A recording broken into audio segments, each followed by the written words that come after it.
A reading from the book of Genesis. When Abram was 99 years old, the Lord appeared to Abram and said to him, "I am God Almighty. Walk before me and be blameless. And I will make my covenant between me and you, and will make you exceedingly numerous." Then Abram fell on his face, and God said to him, "As for me, this is my covenant with you. You shall be the ancestor of a multitude of nations.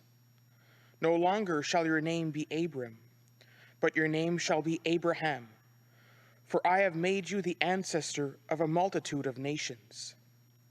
I will make you exceedingly fruitful, and I will make nations of you, and kings shall come from you. I will establish my covenant between me and you, and your offspring after you throughout their generations, for an everlasting covenant, to be God to you and to your offspring after you. And I will give to you and to your offspring after you the land where you are now an alien, all the land of Canaan, for a perpetual holding, and I will be their God." God said to Abraham, "As for you, you shall keep my covenant, you and your offspring after you, throughout their generations." The word of the Lord. Thanks be to God. The Lord remembers his covenant forever. The Lord remembers his covenant forever. Seek the Lord and his strength. Seek his presence continually. Remember the wonderful works he has done, his miracles and the judgments he uttered. The Lord remembers his covenant forever. O offspring of his servant Abraham, children of Jacob, his chosen one, he is the Lord our God. His judgments are in all the earth. The Lord remembers his covenant forever. He is mindful of his covenant forever, of the word that he commanded for 1,000 generations, the covenant that he made with Abraham, his sworn promise to Isaac. The Lord remembers his covenant forever. Praise to you, Lord, King of eternal glory. Praise to you, Lord, King of eternal glory. If today you hear God's voice, harden not your hearts. Praise to you, Lord, King of eternal glory.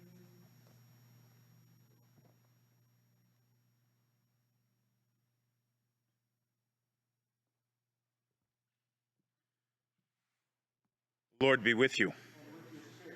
A reading from the Holy Gospel according to John. Jesus said to the people, "Very truly I tell you, whoever keeps my word will never see death."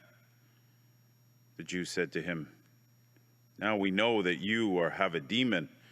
Abraham died, and so did the prophets. Yet you say whoever keeps my word will never taste death.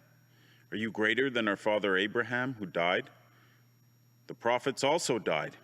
Who do you claim to be?" Jesus answered, "If I glorify myself, my glory is nothing. It is my Father who glorifies me.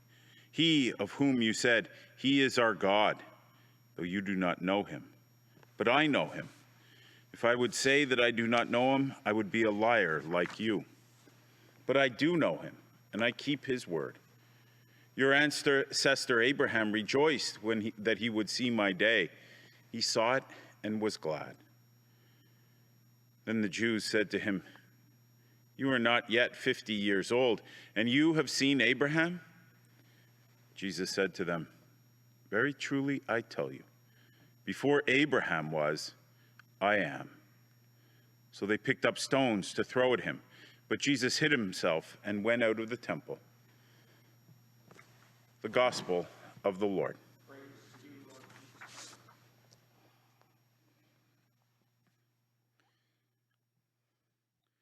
So here in John's Gospel, we have the most clear enunciation of Jesus that he is actually God, that he is not simply, the Messiah, the Son of God. That's that's that's something in and of itself. But here, he actually claims divinity himself, and it's terrifically clear to the Jewish people, not just because he's talking about Abraham, but he uses that name of God, I am. He uses that. He says, before Abraham was, I am. He used that many, many times, and it upset them in the past. He said, I am the way, the truth, and the life. I am the bread of life. I am the good shepherd. Whenever he's using that I am, he, it to a Jewish audience, it sounds rough. It gets on their, it gets to them. That's sort of something that's, you don't say that. That is reserved for God. God, when Moses asked him, when I go to the people and say, God sent me, who do I say you are? And he said, I am sent you. That's what God's response is to Moses. And so this is the clearest enunciation of that Jesus Christ is God, is divine.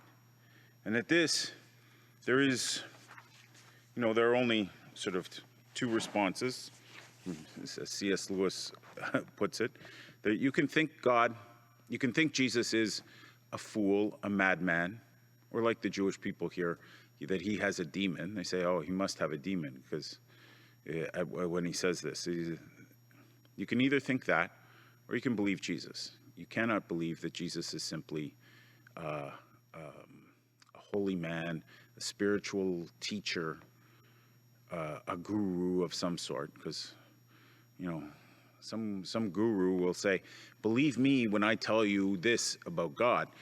But Jesus says, no, don't believe in God, believe also in me. No spiritual teacher would say that. He's saying, believe in God, believe also in me. He's equating himself with God. And here, most clearly, when he says, before Abraham was, I am. So you can either believe Jesus or not. You cannot have an in-between, there's no in-between room. Well, yeah, Jesus was a good guy. He lived a beautiful life, and he set a good example, but that's about it. And if we believe in Jesus, there's consequences to that. If we don't, there's consequences as well. You don't have to believe Jesus when he says these things. But if you believe Jesus, the result is, what are you going to do about it? The question arises, what are you going to do about it? Are you going to put Jesus at the center of your life? Are you going to put this Jesus who claimed to be God, who came and died for us, are you going to put him at the center of your life? Or are you going to just leave him in some corner? It seems to me that now more than ever, we need Jesus at the center of our lives. Not just something we turn to in